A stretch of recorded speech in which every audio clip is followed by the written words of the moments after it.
Hey, welcome. In today's episode, Falling into Autumn. Oh, I see what you did. Okay, from teaching to training, my favorite shift. And this week at Grace, we're going to talk about some training things that we're going through that are really cool and how to have difficult conversations. Yeah, Yay. yeah. Yay. Get excited, everyone. Favorite ever.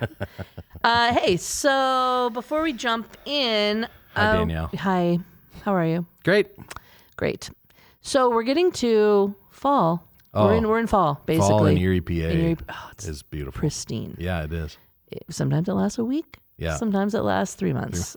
That's right. Usually more toward the week. But I love it so much. Yeah. It's my favorite for sure. Yeah, me too. Yeah. What makes fall for you? What do you have to do? So, couple things. So, sweatshirt. I'm just the sweatshirt weather Yes. is my favorite kind of weather. Yeah, so, for sure. like, you get a little bit, t-shirts are great, but like, when you have to put on that sweatshirt, yeah, that's Yeah. good. Man, this is gonna sound weird, and this is like old high school football athlete weirdness, but like when I hear marching bands playing, like, cute. we grew up like cute. close enough to a school Yeah. that you could hear them practicing. That's cool. Yeah. And like it just has this maybe more than most sounds for me, like that is nostalgia. Yeah. Of like getting ready to play football. Yeah, like that's that cool. time of year was very special to me for a lot of that season. And so yeah, marching bands is good. And the leaves here, like we're just in the greatest part of the country, yeah. I think, for like changing leaves. I feel like we're like the gateway to like the Northeast. The Northeast, like, yeah, exactly. For sure. You have Yeah. to stop in Pennsylvania. It's so beautiful. Yeah, it's really beautiful. Yeah, Dax with like this, he's being a little bit of a sporty kid, Yeah. and so the difference between cross country meets in August, and then when you can put a sweatshirt on and go, and it's like in the leaves and it's beautiful, and same with baseball. Like there's a summer one, the fall one far superior. Yes. I love the fall baseball season. Yeah. Yeah, I love that, and I'm definitely like that's when our family starts to turn up the like board games. Oh, there you go. You know, like fire kind of stuff. We have like a fake fireplace, but we still use it. Yeah. I feel like I need that like coziness. That's when that starts to feel like, Yeah. I want it. I meet with we've talked here before. I meet with a group of guys, and across kind of different spiritual persuasions, and it's really fun. But when we get in front of the campfire, this is that time of year where we're in, when we're in sweatshirts and campfire and outside, and it's just, it's all stuff Southerners would never do. Right. We have really good friends in the South, and they would be like, no. Get me away from the fire, please. Love it. Okay. So today, in our 11 shifts that we're talking about, these are the shifts that we need to make to be effective in our current cultural reality as churches, ministries who want to be on the move. We're talking about moving from teaching to training. This is by far my favorite shift out of all of them. It's been wild. So crazy. Yeah, and the stories are so awesome. It's one of those immediate, you feel it immediately. So today we have Dave Rhodes setting us up from Clarity House. And we have an interview with Mark Canada. Don't be fooled. He's a lead pastor in Texas. Right. Yeah. So we'll get there. And I'm going to try to say Pflugerville, Texas. Oh, you did. So, Parkway Church in Pflugerville, Texas. They have a really cool vision they're chasing down. I'm just going to read it word for word because I think it's so cool. So it's to make and multiply disciples. Our vision is to reach every man, woman, and child in greater Austin and beyond with the gospel of Jesus Christ. We envision a day in 2030 where Parkway Bible Church is marked by 300 everyday missionaries, 30 missional communities, and 3 new church plants that'll become the freeway to the future of seeing that vision accomplished. It's Super so beautiful. Cool. Yeah, that's awesome. So it'd be cool to hear more from him, but first let's start with Dave.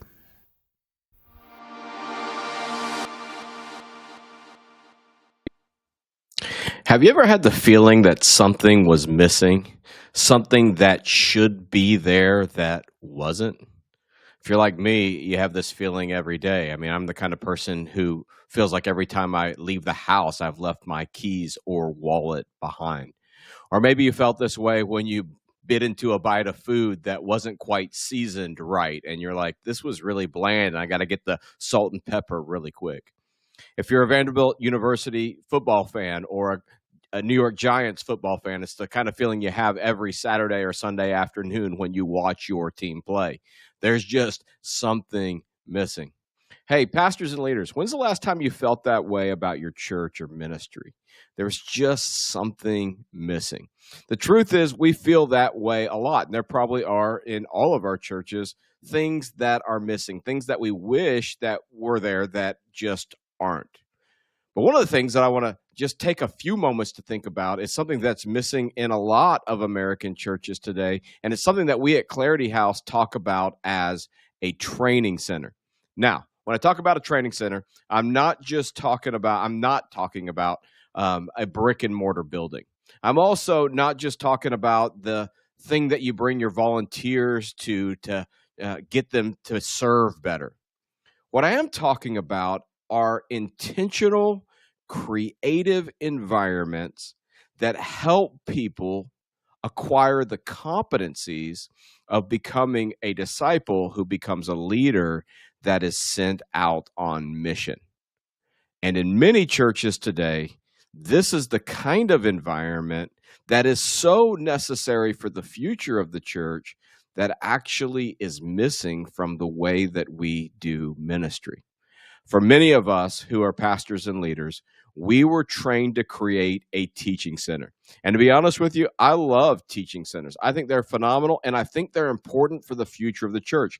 I love the power of preaching and teaching, and I love seeing God move through a worship service. What I want to suggest to you, though, is as important as a teaching center is, it's just as important that the teaching center be complemented by a training center. I think this is part of what Paul was addressing the church at Corinth with when the church at Corinth had the best teachers of its day coming through and yet had remained as one of the most spiritually immature churches in all of the New Testament. And so in 1 Corinthians chapter 4, he writes to them and says, I write this not to shame you, but to warn you. Even though you have 10,000 teachers, you don't have many fathers. And then he says, I'm sending you Timothy, imitate him as he imitates me. What Paul was saying is, if teaching alone could create mature disciples, then Corinth we expect to be the most spiritually mature church in the New Testament. But Paul was saying, no, you're not that. And so what you need is something more. You need an imitative model. So we talk about this shift from teaching to training. We're talking about not just simply getting people more information, but actually helping them see a model that they can follow. So why is this important for our church? And I want to just take some time to take a few things from the people's perspective that the shift from teaching to training, I think, brings up. First is this. Here's why it's important. Number one, it's really hard to go live on Monday with what you heard on Sunday. I mean, honestly, you get back into the real world and you hear some things that you should be doing, but you're not quite sure that you could do it. You have no place to practice and succeed or practice and fail. And so what often happens is you walk out thinking that you should be doing something and you're not doing it. And often you're trapped in the fear of failure. And what we know, from all kinds of different kinds of trainings, is that the fear of failure is always worse than failure itself, because failure can even be a learning exercise.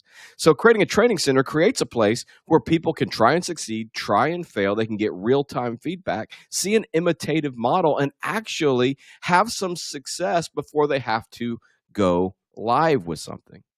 Second is the culture we live in. This kind of American mythology puts incredible pressure on us. And here's the American mythology that everyone just kind of feels from time to time. In American mythology, we believe that we should do something the best it's ever been done the first time we do it. And if we haven't done it the best it's ever been done the first time we do it, then it must not be our gifting. And the truth is that keeps normal people from actually stepping in and acquiring the competencies of becoming a disciple that becomes a leader that is sent out on mission. So at best, in their mind, they think they can become a volunteer that serves, but not really a disciple who becomes a leader that is sent out on mission. Well, pastors and leaders, I would just want to encourage you, build a training center to go along with your teaching center. Equip the saints for the work of ministry. And that's going to require both teaching and training. And in our minds, we got to make the shift from teaching to training. So here's the challenge. What if we put as much imagination into training over the next 25 years as we have in teaching the last 25 years? What if we created environments where people could actually gain the competencies of the way of Jesus? And for me, I learned this much more as a soccer coach than I did in seminary. See, I knew as a soccer coach, my players needed to hear me say it. They needed to see it, they needed to try it, and they needed me to tie it. Yes, I'm going to tell them what we're doing. That's important. Teaching is really important as a part of that. But they need to see an imitative model. They needed a demo that they could imitate in their mind. They also needed to try some things and succeed and try and fail, getting real-time feedback, affirmation, and critique. And then they needed me to tie it to a fulfilled scrimmage. Well, I want to suggest to you, same is true in our churches, and that's why it's so important for us to create a training center in order to make the shift from teaching to training.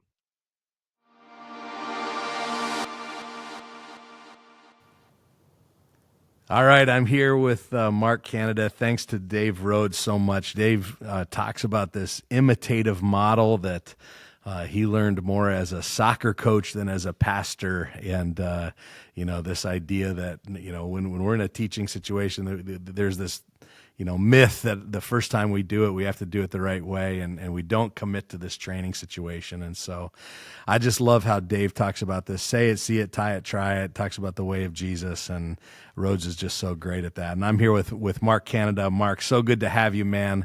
And how are things in Pflugerville, Texas? Well, yeah, it's so good to be with you here, Derek. And yeah, when people say Pflugerville, they're like, where in the world is that in Texas? It's literally like 5 minutes outside of Austin. So for the vast majority of people, this is Austin, Texas. And the way we say it in Pflugerville, we're between a rock and a weird place. Austin being a weird place, Round Rock just being to the north of us. So we're between a rock and a weird place. I love that. Yeah, my son just moved to Austin, Texas, and so next time we head down to see him, I'm going to swing over and see you too. Get a taco or some barbecue. Yeah, hey, I love it. That sounds fantastic.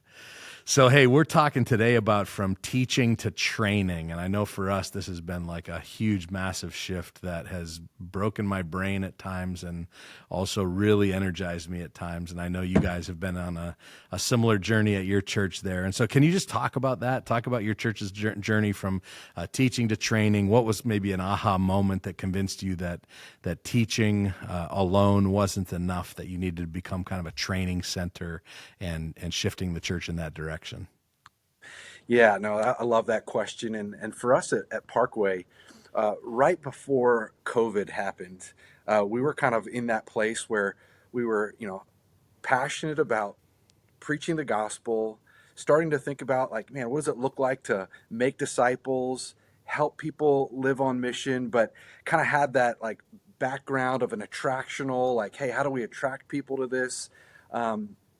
But at the same time, knowing that, man, there's something so much more of how do we kind of make this shift from being a people who are just consuming to helping people contribute, that they're a part of this thing, that it's not about this paid clergy who's up here that we need to applause and say, hey, you guys get after it. It's no, like, we're all called to this. And I was so struck by, when I think about Jesus's call to us in the Great Commission, to go make disciples of all nations, that there's this great commission. But maybe you've heard this before, Derek, but I was so convicted when the first time I heard of the functional Great Commission, that is simply go into all the world and make more worship attenders, baptizing them in the name of small groups, and then teaching them to volunteer a few times a month. And that was like the very definition of attractional church. And I remember hearing that for the first time and being stuck like in the heart and just saying, wow, like that's kind of who we are. And yet when you look at Jesus's pattern and what the Great Commission actually looks like, it's this funnel that goes out of, hey, he worked with 12, and then those 12 went to 72, and then those 72 went to 120, and then it continued to multiply from there. And then, so for us, it really began with that conviction We don't want to be a part of the functional Great Commission. We actually want to be a part of the Great Commission of making Yeah. disciples of all nations. And the only way that that's going to really happen is if we move from building a congregation of consumers to building a body of contributors that are actually going to move into that. And so for us, that's kind of that impulse that really started, which actually led to us having a conversation with Dave Rhodes to begin to explore what that could look like. Yeah, I think I heard that functional Great Commission from Dave as well. It had a similar penetrating effect on my heart, and Yes. I'll never forget the sentence he said after he presented that. He said, "I think Jesus died for more than that." And Yes. it's just Yes. like, man, yeah, that's right. He died for this multiplication funnel that we would call people and train them up and send them out. And so, Yeah. yeah, that's That's right. really good. We had a similar spot there, and I resonate with that so much. And we've kind of talked about this phrase a lot as we've been making some of our transitions here. That the church in the West, or the American church, is over inspired and undertrained. And Yeah. like when you hear that phrase, like, because we Yeah. come together, we have great teaching, we lift our hands in worship, like we can get all the good feels, about Jesus. And then Monday comes, and anyway, how what does that phrase kind of mean to you? How have you tried to flip that script at Parkway? Yeah. So I think for us, when we look at actual disciple making, is that we realize that we were pretty good at faking disciples rather than making disciples, Oh, and that wow. we were focused so often on the quality of our programs, and then those programs develop all kinds of busyness to keep the machine running, and that actually distract us from the truth of making disciples, because we Mm. found that it's programs don't disciple people, people disciple people to become like Jesus. And so it's that people part that matters so much. So for us, we started to look at the bigger picture and to say, okay, well, how do we help people move from just consuming to contributing? What's that pathway? And so for us, we've called it our 4M strategy. And that's kind of dovetailed into what we have as our 4M's of merge, mature, mobilize, and multiply. And we talk about it in terms of, hey, what does this look like at Parkway? And then I can get into some language later as what does this look like as the people of Parkway? So Mm. when I talk about that at Parkway, it's, hey, we merge together every week. We come together for worship and the word. We mature, meaning we get into life groups or small groups, and we do that at all stages of life, from adults to students to kids, for maturing. Then we get into mobilize, where this is really the training center of what we do, of helping people be equipped with the God-given gifts and abilities that they've been given from God, but then how to maximize those for his glory. And then that leads into multiply, where we're equipping our people to be everyday missionaries, where they're learning to live a blessed lifestyle. We can talk more about that, but Mm. learning to live a blessed lifestyle, but where they're actually learning how to make disciples of their one or their three or their 12. And then out of that, launching new churches, where we have a church plant residency at our church here, where we're now launching new churches out of this. Wow, that's incredible. Yeah, I love that. Those 4M's are very clarifying, as you think about that what it actually means to be not just a consumer, but a contributor. This is Yeah. what that means in your context. It's really great. Yeah. So when you think about the shift, again, we're all, anybody who's a pastor gets the teaching bug. I think it's somewhere along the Sure. way, and the preaching, but like we all love great teaching and preaching, and hopefully to produce it as well. But can you think about, when you guys started making this shift, what was one of those early environments maybe that you first changed into a training environment, maybe from a teaching environment, and what did that look like for you guys? What was one of the Yeah. starting places? Yeah, no, I love that. Yeah, so again, this kind of leads into the second shift for us, which was we care so much about that teaching part and the preaching that's so important, but we also want to shift in this second shift from informing to equipping. Mm. And so in that shift, it doesn't take away from that Sunday preaching and the importance of preaching God's word. But what we said is, hey, there needs to be some other environments that are more interactive in their learning, where people can dive into the word together, but then also be given some practical experience where they have to go out and practice and then come back and debrief. Similar to what Jesus did with the 12 and 72, he would launch them on mission, and then they would come back and they would debrief that together. And so we formed what we've called our Parkway Institute. And within the Parkway Institute, we have a number of different classes, cohorts, and seminars that we've produced that help bring that interactive environment. And really the one that I could talk about a lot of them, but the one that I'm so grateful for is what we've called, and there's 3 levels to it. It's our discipleship 1.0, 2.0, and 3.0. And it's really just stages. And it's a guide that we've created, but it's reproducible so that when you walk through it, you can reproduce that in someone else. And what we're really careful to say is, hey, this is not a curriculum. While it could be looked at that way, this is a guide that you can adjust to who you're meeting with, because we know that discipleship is not a one size fits all, but we need to be able to flex it according to the people that we're working with. 1.0 is really for that brand new baby believer or someone who's not a Christian yet. 2.0 is for someone who's been walking with Jesus for a little bit. And that 3.0 is really that leadership development of helping see, like, hey, who are the next leaders in our church, and how do we create that leadership pipeline so that we can continue to multiply that. Oh, that's incredible. Yeah. So give us a little bit more detail about that. Like, what are the size of those like guide groups or cohorts or whatever that are coming together for those 1.0, 2.0, 3.0 kind of to stuff, and even take us into into a little bit of the detail of it. Like, what is it? Is it an hour long? Is it 90 minutes? What are people actually doing during that time? Yeah. Give us a little bit of a pull back the curtain moment, if you would. Yep. For sure. Yeah. So in each of the 1.0, 2.0, 3.0, it follows the same pattern, which we would call are our mission measures. And so we would say, hey, these are the things that when we're talking about what a disciple is, that when they're actively living these things out, they're actually living as a disciple. And so our mission measures are formed in a question format so that we can constantly be asking this. And so again, this happens in all 3 phases, but it's simply this: is, are you in the Word? Are you in the family? Are you in the trenches? And are you in the field?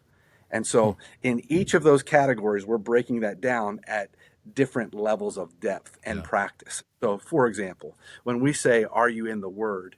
That's a basic, like, let's help you learn not just to know what the word says, but to actually put it into practice so that you're living out God's word. And so there's different study tools that we'll give to help them get in the word for themselves. We like to use discovery Bible studies as well. But then there's the practical nature where then each week you're being held accountable with, hey, what did you read in God's word this week? And then what did he say to you through it? And then being able to share that. And again, these group sizes can be anywhere from, hey, 1-on-1 to up to 12 potentially, depending on what dynamic you're going for. But then we move from that, are you in the Word, to are you in the family? And so this is, God's created and wired us for relationship. We're the body of Christ, and it takes the body of Christ to help form us and shape us into the image of Christ. And so we need each other. And so we highly value authentic relationships. And so it's getting into those relationships and learning how to connect with one another. And so then we're encouraging people to not just get into life groups, but what does it look like to be an active contributor? And then when you're in the middle of those life groups, what does it look like to love people when you disagree, and how do you deal with conflict? And so we spend a good bit of time dealing with how to grow in relationship through conflict. And again, you can see the different levels you can go in there, where at a 3.0 level, we're getting much deeper into marriage relationships, family relationships, and digging into those spaces. Then we move on to, are you in the trenches? And so that's part of, like, hey, are you using your God-given gifts? Do you know what they are? How can those be built up inside of you and then launched out to actually use? And so again, we're evaluating, hey, is this person serving? Where are they serving? But that's not just within the church, while that's important, but also being able to say, hey, where is it in your community that God has already blessed you with natural relational connection where you live, learn, work, and play? And how can you use those connected relationships and those gifts to be about building the kingdom? And so then that's that next part, debriefing that.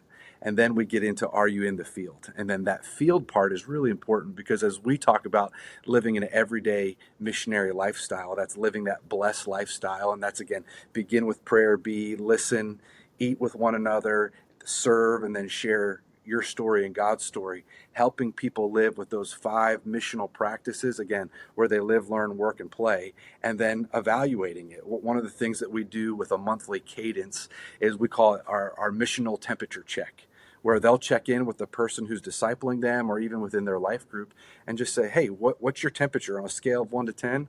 What's your temperature? And what's one goal you can set for this next month by God's grace and his strength to increase your missional temperature? And so then we evaluate that together. Oh, that's So really good. those are a couple examples. Yeah, I love the simplicity of that. And you rattle off some of these here. I'd love you to drill down maybe into one. Yeah. I know for me, for us, one of the big mind shifts was from helping people to know new things to helping people be able to do new things. And so when they come into one of our training environments, the idea isn't that they leave knowing something that they didn't know when they came in, but it's leave being able to do something that they weren't able to do when they came in. And the training environment then provides this almost, greenhouse to be working on skill development. And, Yes. again, it's not just dumping information on people, but it's how do we, around tables, help people to develop new skills and practice them in a safe environment so that when they go out, they have new skills. And so can you just talk about that skill development that may be, and maybe one particular skill that you're trying to intentionally train into your people, and what that process looks like? Yeah. Yeah, I think when it comes to the are you in the field, and again, we get into that living a everyday missionary kind of lifestyle. We want to provide different tools for the tool belt of when you're actively learning to share the gospel. What does that look like? And so there's a ton of different methods out there. One that we really like to use is the 3 circles method. And so equipping our people with that 3 circles, again, to be able to show that God created us for a relationship.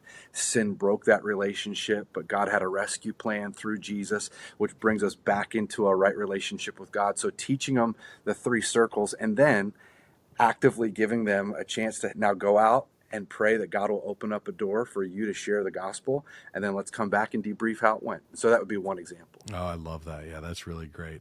And just such a simple tool that they can take with them, and the skill building around that. That's really great. So here's one of the downsides of the training, right? So the teaching, you can kind of just give the information and separate yourself from that, but a trainer engages with the content in a different way than the teacher does.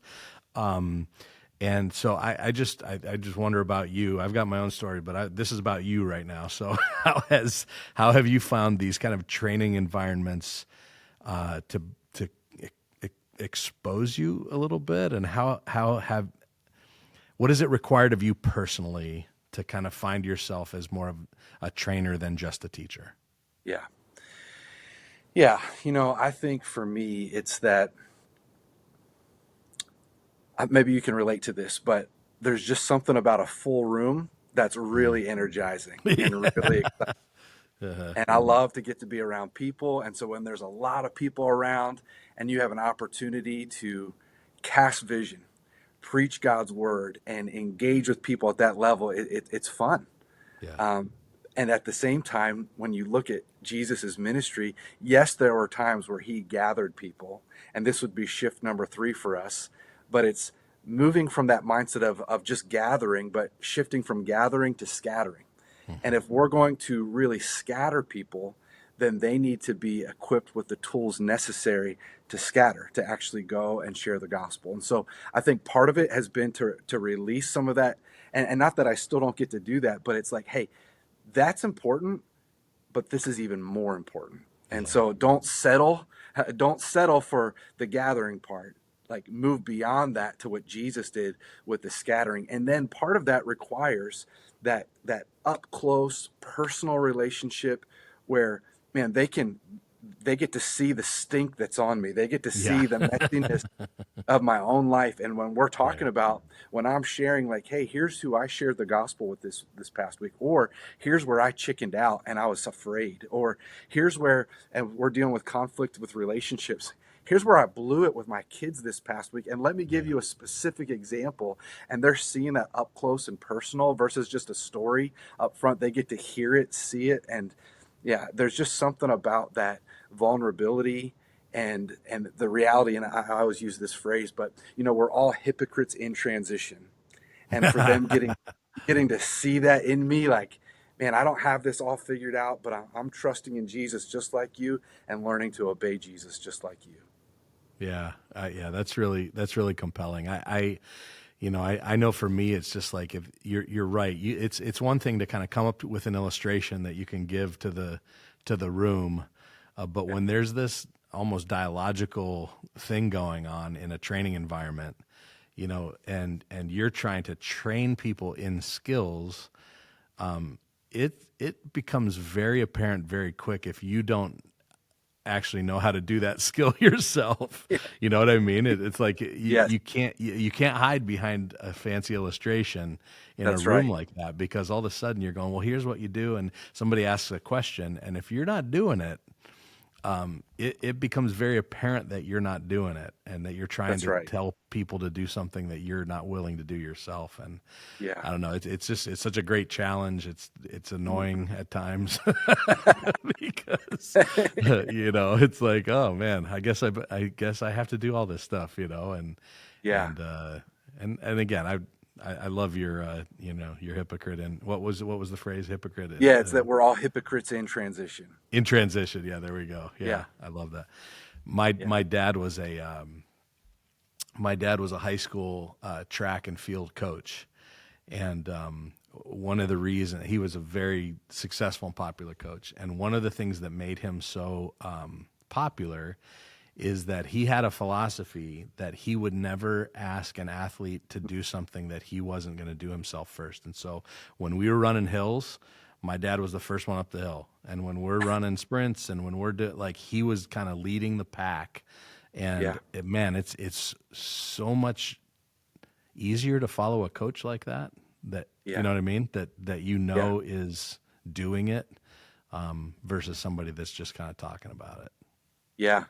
Yeah. Just to give you an example of that, that's been so good for me. Yeah. We're an elder-led church, so like with our Okay. elders and even with our staff. So that example of that missional temperature reading that we kind of do as a part of our evangelism cohort, that's a part of our Parkway Institute.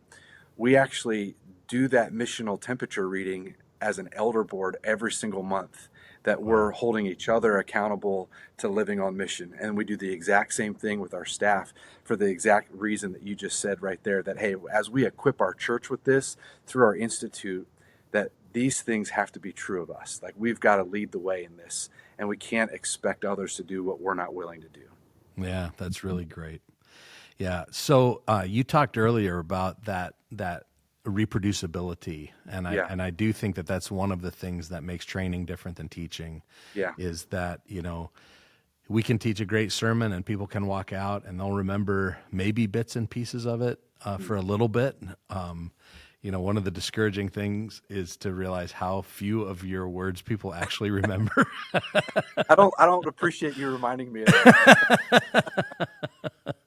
that. and but bits and pieces here and there, Yeah. and if something triggered some thought in them or memory in them, maybe they'll remember it. But I think that one of the values of training is that it does become reproducible, that it Yeah. carries on a life of its own outside the room, that it was shared in. And so, how are you thinking about, you mentioned it earlier, but how are you thinking about the training environments that you're creating being Yeah. not so dependent upon a dynamic, leader, but creating it in a way that it can be multiplied by others in your church? Yeah. I think one of those would come from our fourth shift that we talk about. And it's really that shift from quantity to quality, in Yeah. that, you could do a lot of different trainings and it'd be like a smorgasbord for people. but we're saying, hey, we want to move just from doing a whole bunch of stuff to making sure what we actually are doing is quality. So therefore it becomes reproducible. So again, that shift has been really big for us. So there's a lot of times where we'll have an idea, be like, oh, this would be a great Parkway Institute. We should do this.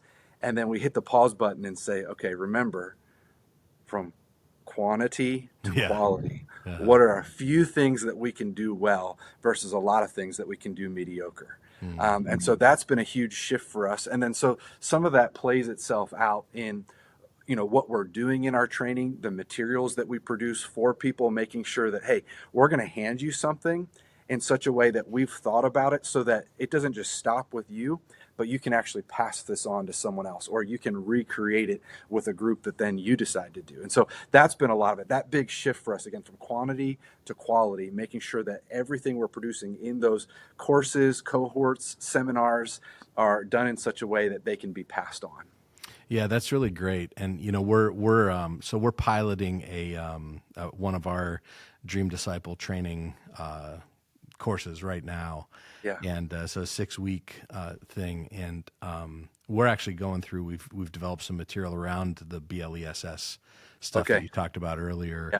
and I was just thinking about what you're talking about, and the reproducibility, and we had to get it shifted in our mind, like that this whole thing doesn't have to be reproducible, but we have to create each kind of module Yes. in a way that's memorable and reproducible. And so once again, like they're not going to take everything that we did in 6 weeks and be able to reproduce it. It's not like we're saying, now you go teach this 6-week curriculum to every, Correct. Correct. But the moduling of those individual sessions can be reproducible within it, and again, memorable.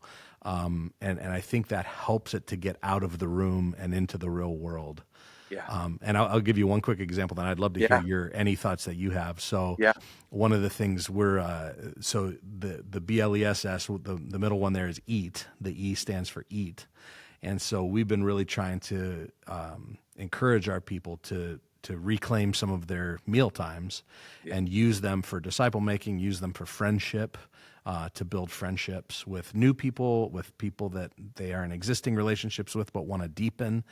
And, if friendship is essentially a combination of time and vulnerability, well, the time can come by having a meal together. That creates time for you to be with them.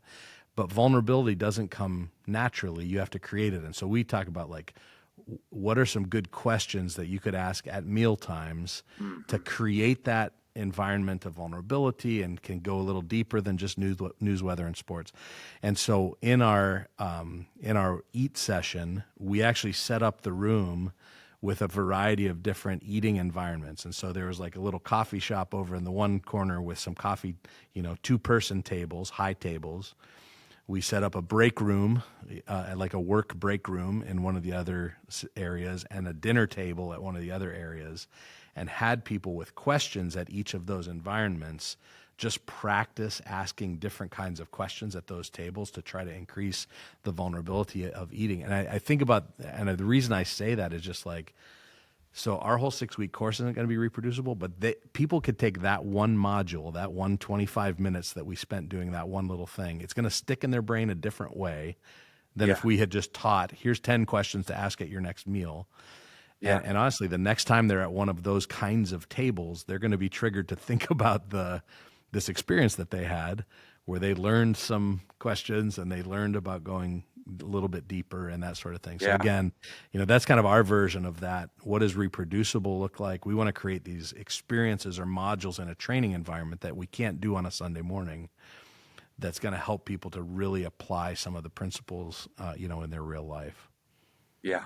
That's so good. I mean, I feel like I need to steal that one. That's really, really let's good. go. So, There's listen, there's already stuff you've said that I'm ready to steal. So let's just swap, swap these ideas, and we'll go from there. That's great. yeah. Yeah. So Mark, Yeah, well, you go ahead. Yeah. No, please respond. Whatever you have to say. Yeah, no, I was just going to go back to, this is pretty simple, but Yeah. those discipleship questions that we ask, this is where it's so reproducible of, are you in the Word? Are you in the family? Yes. Are you in the trenches? And are you in the field? And again, we've baked that in literally to everything we do Yeah. so that it can be at a high leadership level with our Yeah. elders, even of asking those questions. But then at the smallest level at the dinner table with my fourth grader. And I'm able to ask him, like, hey, buddy, like, as we look at the Bible tonight, like, we're going to be in the Word. What'd you learn about Jesus? And when we're in, I can get to that granular level with a fourth grader of asking those questions. Um, if I have time, I I want to love share that. you a Yeah, story please, with you please. Yeah. where this connects to real life. And so um, and this is about my son, so I'm a little bit prejudiced here I love it. and biased. But I think for me, as we've really leaned into that part of are you in the field and caring about sharing your faith, letting people know who Jesus is. It's a training that we do with our teenagers over the summer.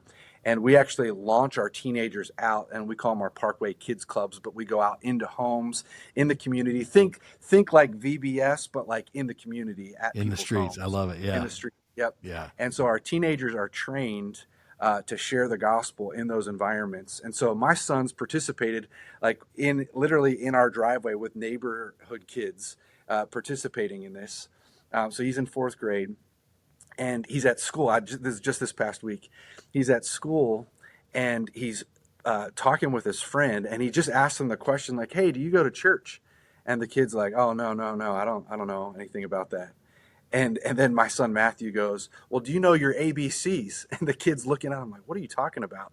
And ABCs in their training is a way to share the gospel with, admit that you're a sinner, Mm. believe that Jesus died on the cross and rose again, and choose to follow him. Wow. And so my fourth grader remembered that. And here's a little side in. He had heard us watching a Forrest Frank video this past week where Forrest Frank was talking about sharing his faith. And so my little guy Matthew heard that, made the connection in school to share the ABCs with this kid. And literally in school, right there, public school, this kid prays to receive Christ. Oh my goodness. Um, and I'm thinking like, what? He comes home to tell us this story, and we're like, are you kidding me? Like, that's amazing, so cool. Like That is as so a fourth amazing. grader doing that, and it all connected from, Yeah. that summer of teenagers being equipped, then passing that on to them, him getting it in such a simple way. God sovereignly using Forrest Frank's voice into that, and then him speaking it to his friend at school. And now he's like, "Mom, Dad, can I get him a Bible?" We're like, "Absolutely," So yeah, no, Oh, sorry, you can't do that. yeah, no, sorry. We can't afford that right now. So yeah, no, that's great. I love it. Thank you so much for sharing that story. That's a Yeah. fantastic exclamation point on this. And I do want to circle back. You've deftly woven some of these shifts that I know you guys have made through some of our conversation, but I'd love for you to say it all at once here. So when you think about moving from a teaching center to a training center, you guys at Parkway have made 4 key shifts. Could you just share those shifts with us and like give us a little bit of texture for each one? What does that mean? Yeah. Yeah, absolutely. So shift number 1 is from consuming to contributing. And so it's helping our people see, hey, as you are a part of this church, you're not a consumer, you're a contributor, which means you're called to live on mission where you live, learn, work, and play. So that's the first shift. And shift number 2 kind of takes us in that direction from informing to equipping. And so we're going to invite you into environments where it's not just going to be you listening, but you're going to be equipped with tools to then go and live as a follower of Jesus. And then you're going to come back and we're going to debrief those things together. Shift number 3 is that shift from gathering to scattering. And so, hey, as followers of Jesus here at Parkway Bible Church, yes, we're going to gather, but know that this is just like an airport where you gather, but you're gathering for the purpose of scattering, where you live, learn, work, and play. And so helping people see the bigger purpose of what they're involved in as a part of our church. And then that last shift is shift number 4, from quantity to quality, realizing that we can only do a few things well. And if we're going to do them well, we want to make sure that we do them well enough so that they're able to be reproduced in others, because there's a lot we could do, but there's only a few things that we must do. And so those have been the 4 key shifts. I for love us. it. I love it, man. Thank you so much, Mark, for being with us today. We're cheering you on from afar up here in Pennsylvania to you down in Pflugerville, Texas. Right. Yeah. Yeah. God bless all that you're doing, man. Thanks so much for Yeah. being here. Well, thanks so much for having me, Derek. It's an honor to be with you, and just continuing to pray that you guys continue to maximize Jesus, that your church continues to mature as Jesus followers and continues to multiply the gospel where they live, learn, work, and play. Amen. Thanks, man. Yeah.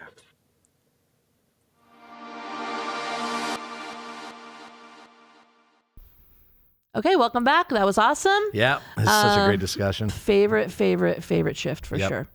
Yeah, they had such good principles around what they're doing. I think that, just kind of learning from their shifts, and that resonated so much with so many of those things. And it's fun to talk with people that are speaking the same language as you, and you can relate to. So yeah, it's Super great. cool.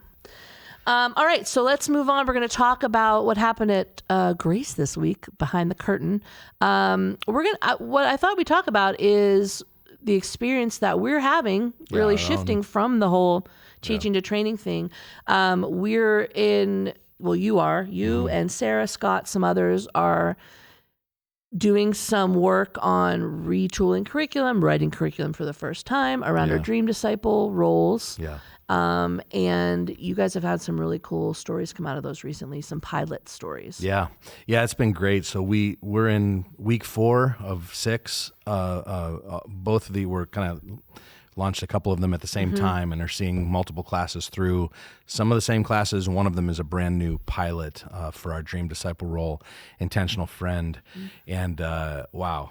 And I'll just talk kind of philosophically first. Like, we started thinking that when we think about training, that we needed to start from the ground floor and build up and say, okay, what are some basic tools that we're going to offer the whole congregation about, for example, being an intentional friend, and then kind of do a basic intro, and then a little bit more, and then a little bit more in our life groups, and then eventually people would take kind of like a master training course or whatever.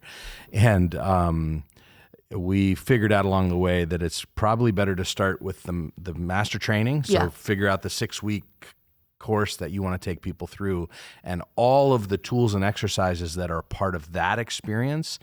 And then once you have that established, you can kind of pull down into the if I need to do a staff training on being an intentional friend, all of a sudden I've got 15 exercises or tools or something from that master class that we could pull down and use.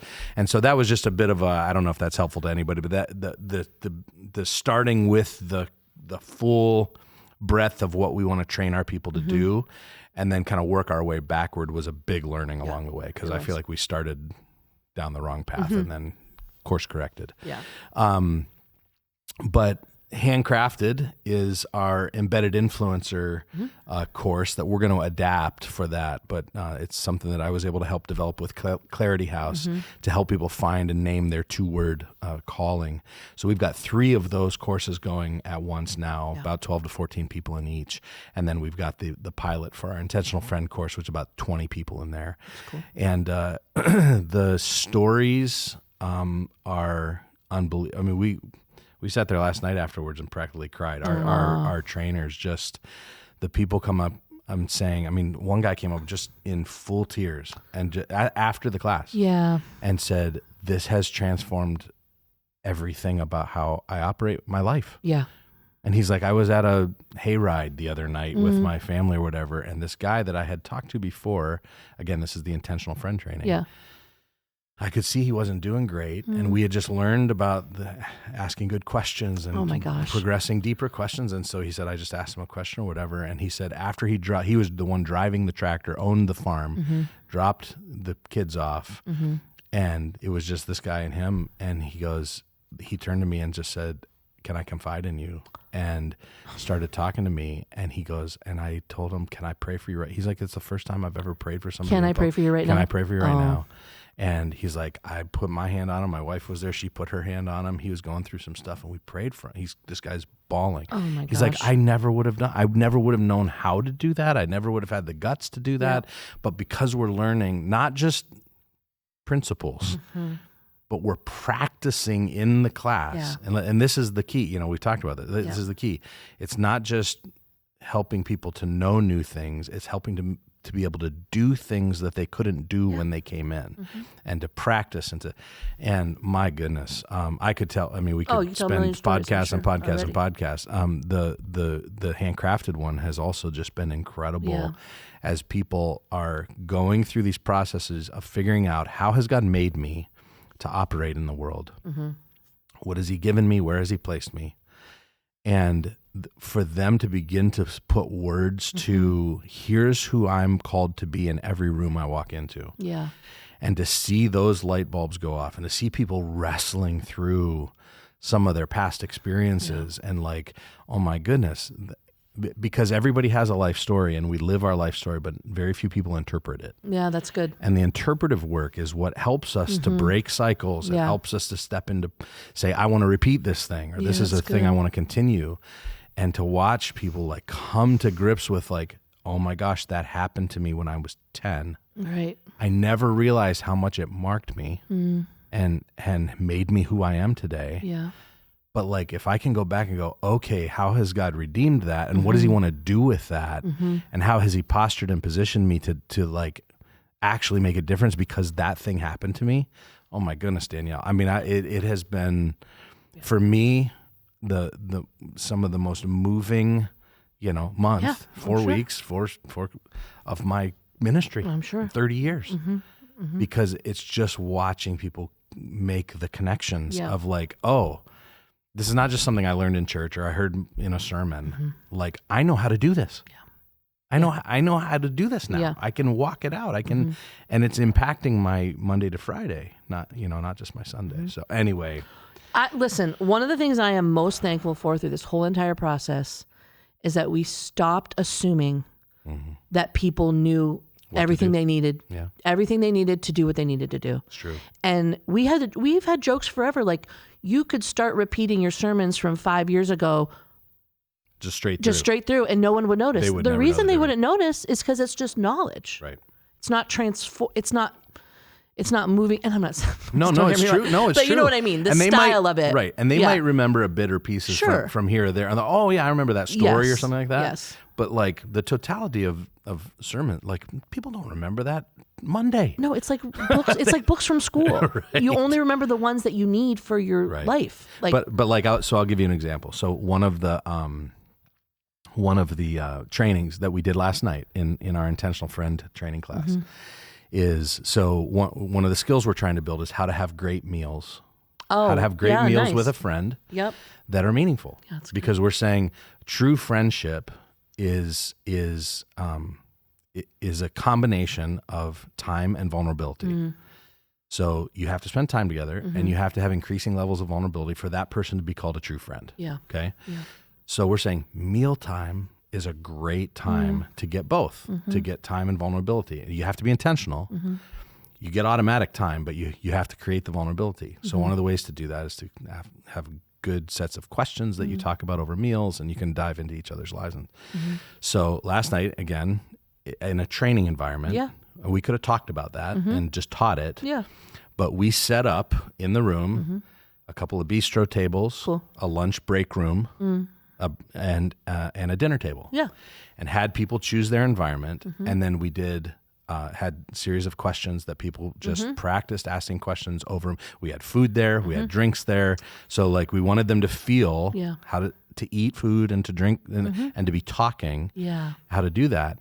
And the people were saying at the end, and I was even just thinking last night going, they're going to be at their next meal, and that experience is going to be in their head. Yes. Like, because they experienced it. Yes. And it wasn't just, here's 4 lessons about how to have a good meal. It was like they sat around a table and practiced with questions.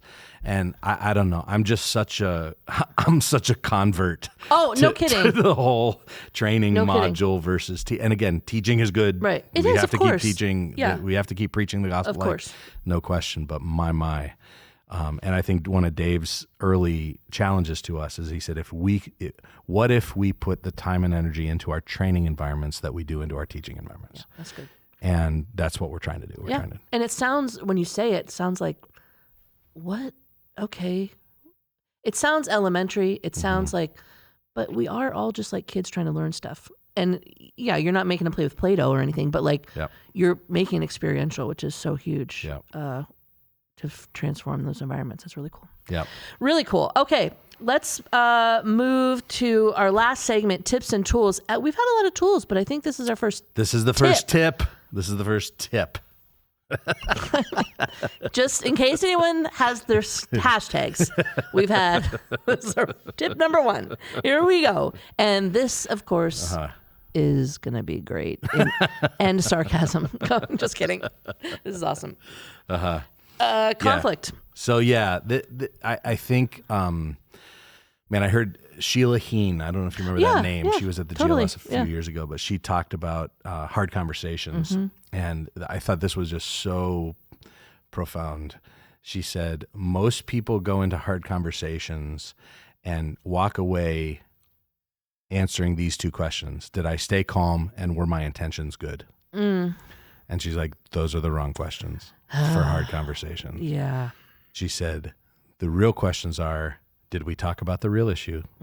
And did the conversation make things better or worse? Oof. And she's like, those are the questions. Yeah, and so, that's good. But here's the tip. That's not the tip. Yeah, but You still ready? It's just good context to go, okay, let's think about, Sorry. That like, and we chalk, and if we do that, it is. We chalk it up as the victor. We're like, okay, I stayed calm. I got through Didn't it. freak out. Yeah. That's funny. Okay. Sorry. So here, that's not the tip. That's just the setup to the tip. Here's the tip. And this comes from me. I actually had a conversation many years ago. It was actually when we were negotiating the sale of a building. Okay. And it was a business person. I thought you were going to say it was me. No, it was a business person in town who I was just seeking some guidance from, and just said, hey, I'm walking into a negotiation with like a big time real estate mogul in our town to talk about the sale of one of our buildings. I need some advice. Like, I've never been in that kind of a room before. And he gave me this piece of advice that has stuck with me for difficult conversations. Great. It's a negotiating tip, but it really works well. I've used it 100 times for this. And the tip is, write down the exact sentence that you need to say and don't walk out of the room without saying that sentence. Oh, man. And it forces you to, if you go here, and again, taking out of difficult conversations. Yeah. If you go in and go, I have to communicate this to that person. And if I don't say this sentence to that person, I will not have addressed the issue. Yeah. And so whether you write it on your hand, whether you put it in your phone and just glance at your phone when the time comes, if you have a little piece of paper, like whatever, but to write the exact sentence down that you need to say in order to address the issue, and then not leave the room unless you say that. It has helped me many times, because it forces you not to dance around it. Yeah. And it forces you to say exactly what needs to be said. That's so anyway, really great. That's the tip. We've created a whole little thing around that to just kind of remind people of the tip, and we'll include that in the newsletter this week. Okay, great. Okay, good luck. Good luck, everyone. Oh, man. All right. That's good for today. If you like this episode, you can tell us by leaving a rating or review. You don't want to miss what's coming next. Subscribe now if you haven't already. Ring the bell, smash the like button or whatever the youths are saying. Yeah. And as always, I know this, I repeat this, but I need to be reminded of it too. If this is good and you're thinking of somebody, share it with them if you think it'll help. You can find detailed show notes and related resources over at DerekSanford.com/Reinventing Church. And that's where you can also subscribe to his weekly newsletter, get all the latest free tools and posts. And that's it. Thanks for joining us today. We'll see you everybody. next time. Bye. Peace.